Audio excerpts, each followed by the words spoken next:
खोल दो पंख मेरे कहता है परिंदा, अभी और उड़ान बाकी है। सिर्फ जमीन नहीं है मंजिल मेरी, अभी तो पूरा आसमां बाकी।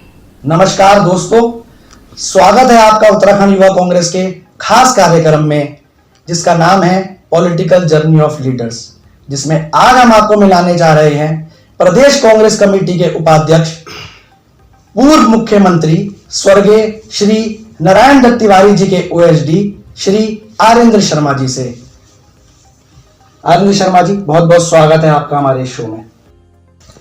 पॉलिटिकल जर्नी ऑफ लीडर्स में आपसे जानना चाहेंगे कि आपके राजनीतिक सफर की शुरुआत कहां से हुई और किन किन पड़ावों से गुजरकर आज आप अपनी राजनीति कर रहे हैं। देखिए, मैं छात्र जीवन से ही इसमें मुझको रुचि थी कि मैं राजनीतिक क्षेत्र में आऊं, और मैं जब कक्षा 11 और 12 में था तभी से मुझे ये लगन थी, और मुझे ये हमेशा रहता था कि मैं राजनीति में आगे लेकर इस समाज की कुछ सेवा करूं। वो क्षेत्र मैंने चुना, और मेरा सौभाग्य है कि मुझे बहुत बचपन काल से ही, छात्र जीवन से ही अच्छे राजनीतिक जो पुरुष थे वो मिले। उस राजनीतिक जीवन की बड़ी बड़ी हस्तियों से मुझे मिलने का मौका मिला, और वो प्रेरणा सूत्र स्वर्गीय नारायण दत्त तिवारी और नैनीताल से ही केसी पंत, उनके गोविंद वल्लभ पंत, और कुमाऊं में और इस उत्तराखंड में बहुत बहुत बड़ी हस्तियां राजनीतिक क्षेत्र में रहीं, जो मेरे लिए प्रेरणा का सूत्र बनी।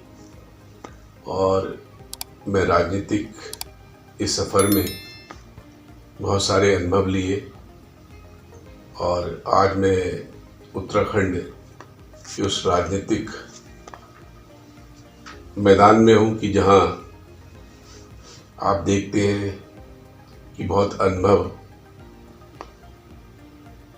लिए हुए बहुत बड़े राजनीतिक भी हैं, और उसमें मैं एक छोटा सा सेवक आपके रूप में काम कर रहा हूँ, एक सेवक के रूप में। तो मुझे इस बात की खुशी है कि अपनी राजनीति के उसमें मैं पूर्णतः संतुष्ट हूँ। और वैसे राजनीति में कोई संतुष्ट नहीं रहता है। जब आप काम करिए तो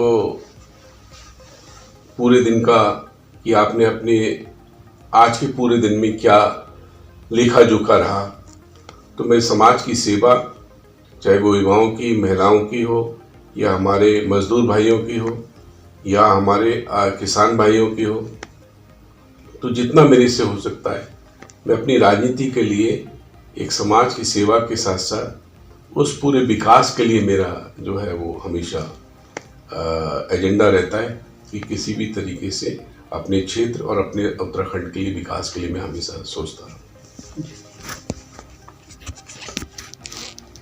रोजगार की अगर बात करें तो उत्तराखंड में सेवा नियोजन कार्यालय में लगभग 8 लाख के करीब शिक्षित बेरोजगार अभी पंजीकृत हैं, जबकि भाजपा लगातार दावा कर रही है कि उनके काल में रोजगार ही रोजगार उत्तराखंड में आ रहा है। इस पर आप क्या कहना चाहेंगे? देखिए, आप ये तो आंकड़े से आपको खुद ही दिखाई पड़ जाएगा कि सबसे ज़्यादा बेरोजगारी पूरे देश में अगर कहीं बेरोजगारी है तो वो उत्तराखंड में है। 23% के लगभग यह बेरोजगारी है, जो पूरे देश की सबसे अधिक आंकड़े हैं, उसमें हमारा उत्तराखंड राज्य है।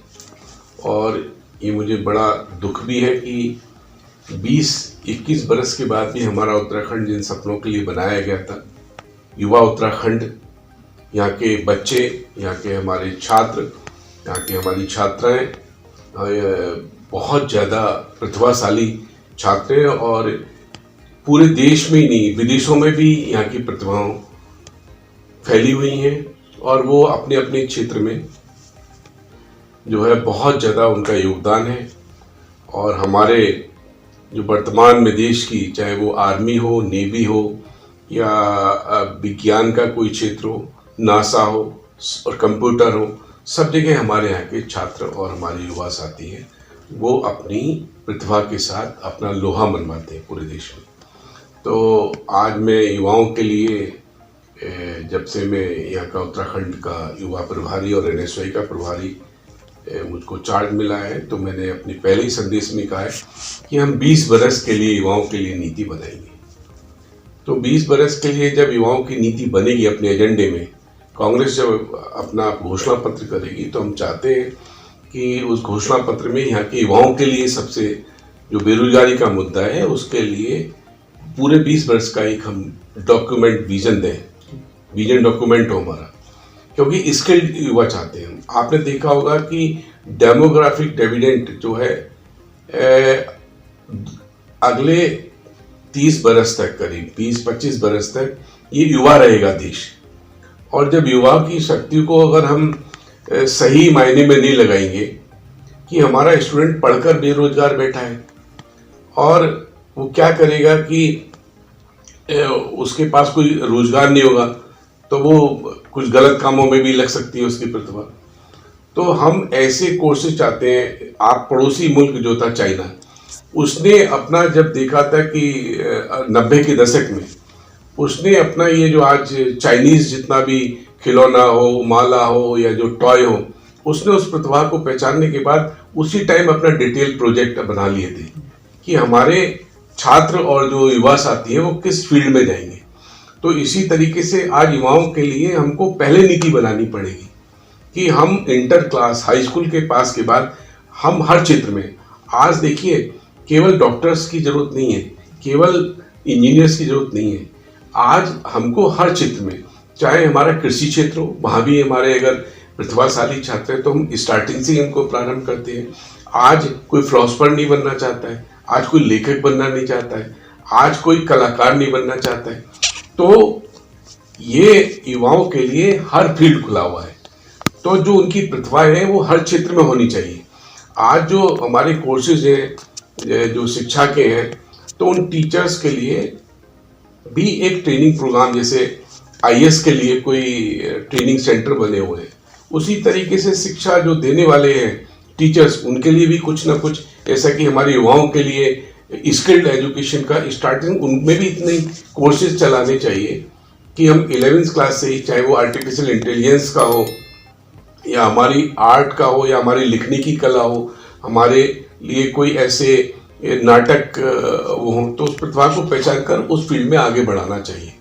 और पैसा भी एक बहुत बड़ी वो है, लेकिन पैसे के साथ पैसा एक, आज देखते हैं कि बहुत सारे बच्चे जो 10-10 करोड़ रुपए एक साल में सैलरी लेते हैं, लेकिन आप उनका जीवन देखेंगे तो केवल एक चार दीवारी में बांध के उनको रख दिया गया है। तो हम चाहते हैं कि हमारे छात्र युवाओं का एक चौमुखी विकास हो, उसका लाइफ की अपना साइकिल कैसा हो, समाज के लिए वो क्या कर सकता है, आसपास के उसके लिए सोचे। ये हमारी स्पष्ट युवाओं के लिए नीति है, हमारी महिलाओं के लिए, छात्राओं के लिए। तो हम उस नीति को आगे बढ़ाएंगे। ये हमारा विजन डॉक्यूमेंट होगा आने वाले 20 साल के लिए। हम ये आपको स्पष्ट घोषणा पत्र में दिखाई देगा। आप कांग्रेस सदस्यता अभियान के प्रभारी भी हैं जी। किस प्रकार से आप कांग्रेस की सदस्यता को बढ़ाने का कार्य कर रहे हैं? देखिए, हम हर अपने अधिक से अधिक सभी लोगों के पास, उत्तराखंड वासियों के पास जाएंगे और हम बनाएंगे कि हमारी सदस्यता अभियान का हिस्सा आप क्यों बनना चाहेंगे। हम अपने उद्देश्य बताएंगे कि हम इस समाज के विकास के लिए कुछ करना चाहते हैं। इस जो विकास यहाँ पर जब ये राज्य बना था और हमने ये सपना देखा था कि हमारा राज्य सबसे अच्छा राज्य होगा, यहाँ प्रत्येक परिवार से एक आर्मी में कोई ना कोई सदस्य जो देश की सीमा पर लगा हुआ है, तो अनेक ऐसे बच्चे हैं, तो उनके लिए जोड़ेंगे। सैनिक परिवारों से लेके महिला शक्ति, यहाँ की मातृ शक्ति बहुत ज़्यादा हमारी हर क्षेत्र में आगे है। उस मातृ शक्ति को, किसान को, गरीब भाई को, मजदूर को और जितने हमारे और इस क्षेत्र के अन्य लोग हैं, उन सब से, व्यापारी हैं, उद्योग के लोग हैं, हम सभी लोगों को मिलके एक सदस्यता अभियान के लिए अपने साथ जोड़ेंगे इस कांग्रेस परिवार में। पूरे देश में किसान आंदोलन चल रहा है और आप देखेंगे कि मीडिया के थ्रू और जो हमारी केंद्र की सरकार है उसको किसान आंदोलन को बिल्कुल ही अलग रूप दे दिया गया है। इस पर क्या कहना चाहेंगे आप? देखिए, जब सरकार संविधान बनाए हैं तो वो आपने जनता की सुविधा के लिए बनाया और कुछ रूल्स रेगुलेशंस बनाए। जब वो किसान बिल अगर किसानों की अच्छाई के लिए नहीं है, उनकी भलाई के लिए नहीं है, तो फिर उन बिलों का क्या फायदा है? 3 कृषि बिल जो आपने लाए, किसान ही उससे संतुष्ट नहीं है, तो उन कृषि बिलों को आपको मानना होगा। जनता से ऊपर जो है कोई भी ऐसा नहीं है, क्योंकि ये जनता की सरकार है, जनता के लिए, जनता के द्वारा है। तो ये संविधान ने हमें अधिकार दिया है, तो आप कम से कम जनता की तो बात सुनिए। जनता चाहती है कि तीनों कृषि कानून वापस होने चाहिए। आए दिन महिला उत्पीड़न के मामले सामने आते रहते हैं।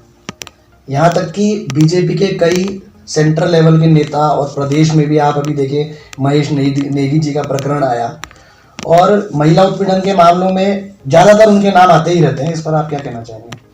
देखिए, महिला उत्पीड़न सभी हमारी माताएं बहनों या किसी के ऊपर इस तरीके की घटना होती है तो ये बहुत ही शर्मनाक है। इससे हमारे उत्तराखंड का भी और हमारी सोच का भी वो होता है। लेकिन जो भी ये करेगा उसके ऊपर कठोर कार्रवाई होनी चाहिए और कानून जितना सख्त होता है उस पर जो है तुरंत ही उसका निवारण कर देना चाहिए। तो इस मामले में जो भी प्रकरण आए हैं उसमें तेजी से उनका निस्तारण होना चाहिए और उन पर सख्त से सख्त कार्रवाई होनी चाहिए। 2022 का चुनाव भी बिल्कुल पास ही है अब, और हमारे चैनल के माध्यम से आप युवा कांग्रेस NSY जैसा कि आप उनके प्रभारी भी हैं, तो उनके पदाधिकारी और कार्यकर्ताओं को क्या संदेश देना चाहेंगे?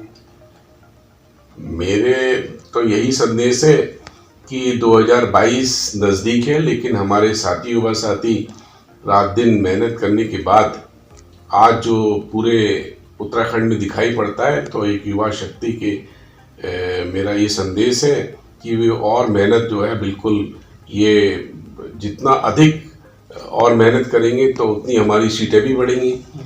तो वो घर घर जाएं, युवा साथियों को जोड़ें, उनको विकास के लिए प्रेरित करें। युवा जो बेरोजगार हैं उन भाइयों को बताएं कि जब हम आएंगे और तो हम अवश्य उनके लिए रोजगार की कोई ऐसी नीति लाएंगे कि अधिक से अधिक बेरोजगारों के लिए हम रोजगार दे सकें। चाहे वो हमारी खिलाड़ी हों, सैनिक परिवार से हों, हमारी छात्राएं हैं, उनके लिए भी हम कोई ना कोई ऐसे टेक्निकल कोर्सेज या कुटीर उद्योग है जो हमारी बहुत सी ऐसी महिलाएं माताएं हैं उनके लिए कोई एक पढ़ने लिखने की उम्र चली गई है, उनके लिए भी हम कोई रोजगार की व्यवस्था करेंगे। तो हम अपने युवा साथियों को कहेंगे कि वो सभी वर्गों को साथ में लेके आएं और कांग्रेस परिवार से उनको जोड़ें और बताएं कि विकास हमारा 2022 में आने के बाद हम हर क्षेत्र में विकास करेंगे। आप स्वर्गीय ND तिवारी जी के OSD भी रहे जी, और इस प्रदेश में कहा जाता है कि जितना भी विकास हुआ वो ND तिवारी जी के समय में ही हुआ। उनके कार्यकाल का कोई ऐसा किस्सा या कोई ऐसी कोई घटना हो जो आप हमें हमारे चैनल के माध्यम से आप लोगों को बताना चाहेंगे? देखिए, पहली निर्वाचित सरकार थी और जब ये राज्य मिला था तो 900 करोड़ का कुल बजट था और उस बजट को 7,000 करोड़ से भी अधिक कुछ ही वर्षों में ये उस सीढ़ी पर चढ़ा दिया। तो यहाँ की जो औद्योगिक क्षेत्र की इकाइयों के लिए काफ़ी कठिन परिस्थितियाँ थीं और उसमें जो है उस तत्कालीन सरकार ने कई ऐसी स्मरण है कि जो शायद आप जो उस समय के व्यक्तियों उनसे पूछेगा कि उद्योग का एनवायरनमेंट बनाने के लिए हर क्षेत्र में हमने लोगों के विकास के लिए, रोजगार के लिए और हर वर्ग के लिए जोड़ने की कोशिश की, जिससे समाज के हर वर्ग को फायदा मिल सके। और उसका परिणाम था कि हमारा जो उस टाइम का औद्योगिक विकास दर थी वो 19% थी, पूरे देश में सबसे ज़्यादा। जब टाटा ने उद्योग लगाए, जब हिंदुजा ने यहाँ उद्योग लगाए, या हीरो होंडा मुंजाल ने उद्योग लगाए, यहाँ HP ने, बजाज ने, महिंद्रा ने, तो यहाँ बहुत सारे ऐसे उद्योग आए, बड़े बड़े उद्योगपति आए कि जब उनने देखा कि यहाँ पर सबसे अच्छा वातावरण है, कानून की व्यवस्था सबसे अच्छी है और यहाँ के स्थानीय लोग में बहुत सारा टैलेंट है, तो यहाँ पर जो है वो उद्योग लगाने के लिए एक होड़ सी लग गई। तो उस समय की सरकार और मुख्यमंत्री का सीधा आदेश था कि कोई भी उद्योगपति जब आएंगे तो आप उनको रिसीव करेंगे, हमारे जो अधिकारीगण हैं, और सिंगल विंडो सिस्टम पर उनकी सारी जो है आने से पहले उनको क्या क्या आपके लिए चाहिए, क्या हमारी सरकार करेगी, वो सारा जब एयरपोर्ट पर या कहीं उस पर आते थे उससे पहले उनको सारा निराकरण उनका हो जाता था। तो बहुत ही अच्छा माहौल रहा उस टाइम के उद्योग लगे हुए, आज तक बहुत सारे हमको रोजगार और हमारे जो राजस्व है उसमें काफी बढ़ोतरी हुई थी उसमें।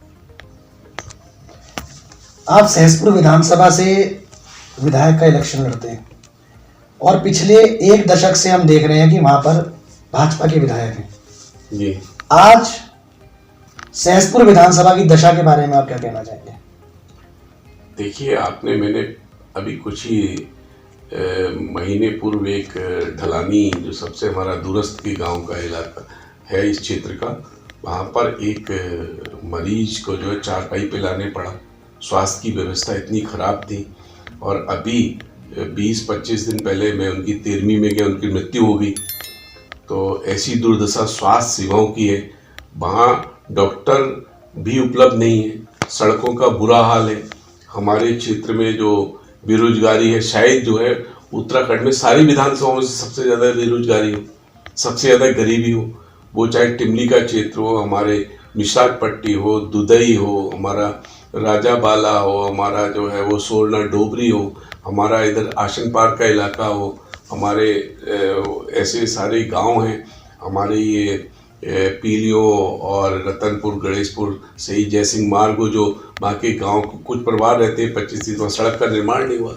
और यहाँ पर ये क्षेत्र भी जामुन वाला और ये कई क्षेत्र ऐसे हैं कि हाँ विकास की अभी बहुत सारी संभावनाएं हैं। सड़कों से लेकर पानी की भाव वाला, पानी की वहाँ लोग बाग, अभी मैं 3 दिन पहले गया था तो वहाँ पानी की बरसों मांडू वाला पेयजल योजना थी हमारे समय की, अब घोषणा भी हो चुकी लेकिन उस पर कोई कार्य नहीं हुआ है।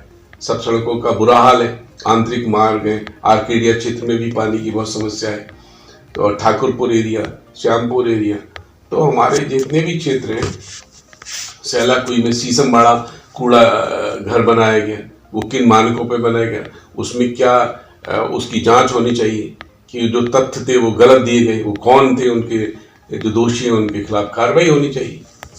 और सैलाकुई हमारा फार्मा इंडस्ट्री का एक बहुत बड़ा औद्योगिक क्षेत्र है, वहाँ के लोग कूड़ाघर से बहुत सारी बीमारियों से शिकायत हो जाती है कि हम इससे बहुत ज़्यादा हमको परेशानी हो रही है, तो उसके लिए अन्य कोई स्थानांतरित कर दिया ना चाहिए।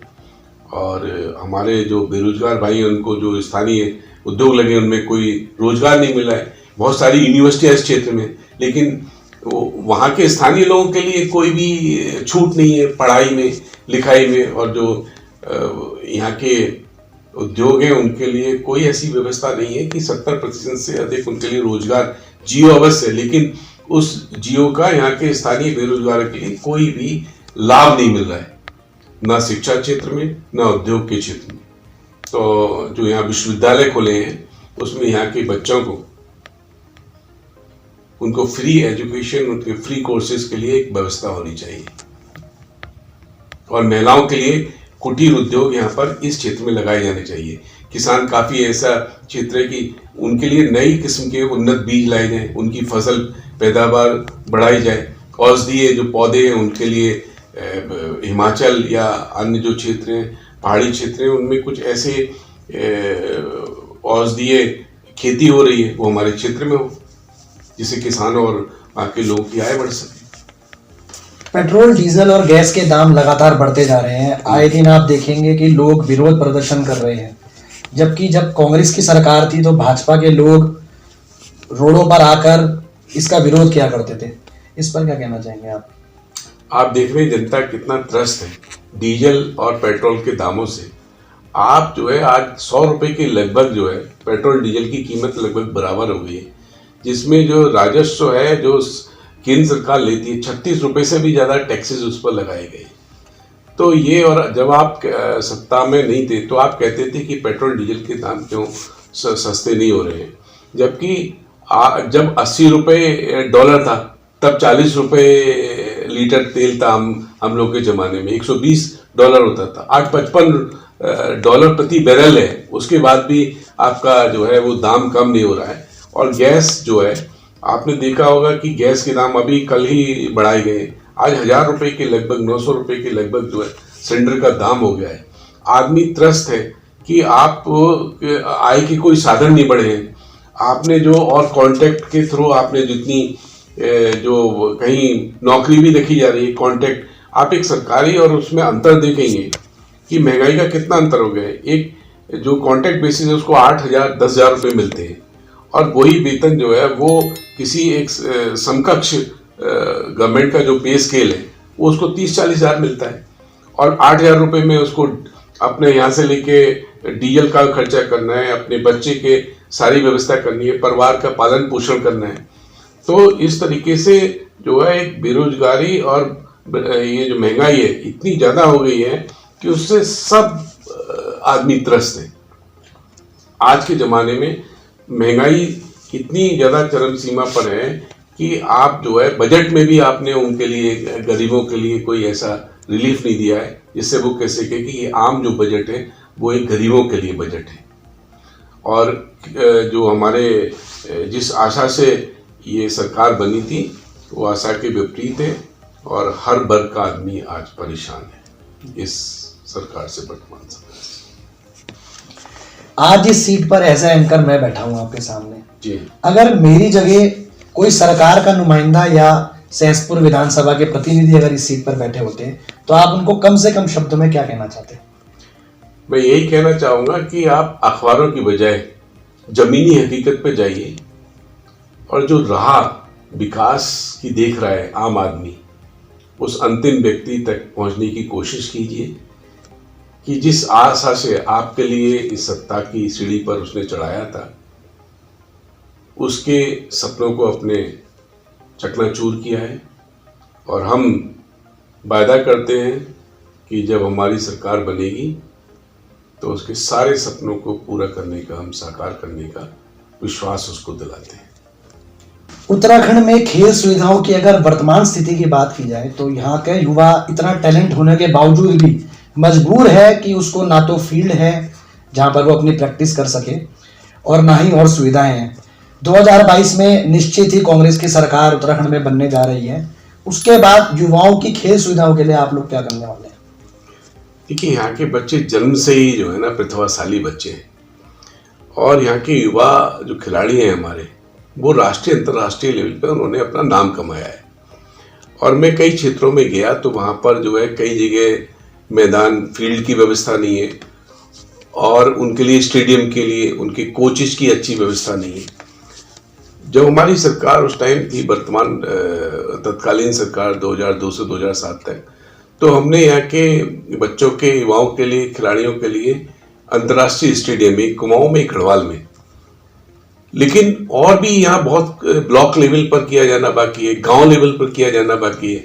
लड़कों की खेलने की बहुत सारे स्पोर्ट्स हर क्षेत्र में, यहाँ युवा खिलाड़ी जो हमारे हैं वो आर्मी, क्योंकि यहाँ आर्मी में 14-16% की जनसंख्या जो है अधिक से अधिक यहाँ पर आर्मी में, तो यहाँ दौड़ और इतने सारे प्रतिभाशाली बच्चे हैं, उनके लिए अगर हम उनके पौष्टिक उसके लेके कि उनमें टैलेंट कितना है, कितने बच्चे हमको अंतर्राष्ट्रीय स्तर पर लाए जा सकते हैं। फुटबॉल का क्षेत्र हो, हॉकी का क्षेत्र हो, ये तो मिनी बंगाल कहा जाता है। फुटबॉल का भी जो हमारे पुराने देहरादून एक ऐसा क्षेत्र में फुटबॉल संघ का भी अध्यक्ष रहा, यहाँ पर जिला फुटबॉल संघ का अध्यक्ष रहा, तो मैंने देखा था कि बहुत ऐसे सारे बच्चे कि उनको इतना इंटरेस्ट रहता है खेलों में, और खेलों की सुविधाएं उस तरीके से अभी नहीं है।